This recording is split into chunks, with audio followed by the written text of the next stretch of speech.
Hello, this is Dylan Cho from Everlook Photography. Um, I had the recent opportunity to test a NiSi variable ND filter, and the range of ND filter blockage goes from 1.5 to 5 stops. Just a little preface on my previous experiences with variable ND filters is that it's not been a good story.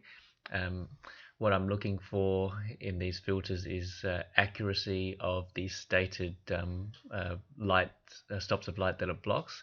In the past, variable filters of say 2 to 8 stops have not got near 8 stops at the darkest end, and at the darkest end of the spectrum I've also seen some weird patterns of crosses appearing across the image because of the way they work, with a couple of polarizers going across each other.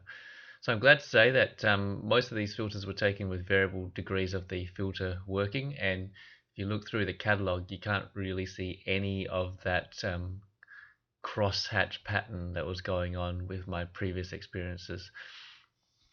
The other good thing is you'd be hard-pressed to tell straight off the bat which of these are taken with the variable ND filter and which one was taken without, because once again, like most NiSi filters, they don't really have a cast. So let's go down right to the end. This is obviously edited, but we'll go down to this set of images in the develop icon. So these are straight out raw files. They have not been edited at all. So this here, taken at 0.5 of a second, was without any filter whatsoever. So just the lens itself. This here was taken at 1 second, so one stop, I guess one stop brighter, but with the ND filter on. So as you can see, the advertised 1.5 stop minimum filter blockage is about right, because if we go to develop and go to bump the exposure up by 0.5 and then compare the two, you can see that it's pretty much right. And as I said, these are raw files, and you might notice a slight touch of warming there, but otherwise very little in the way of cast.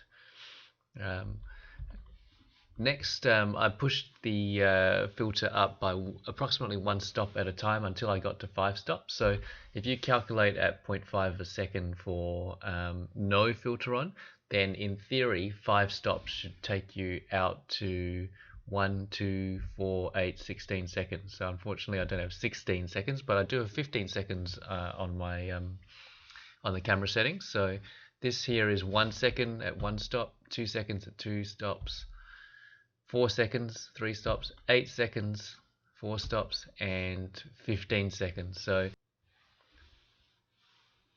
alright, so if we compare the shot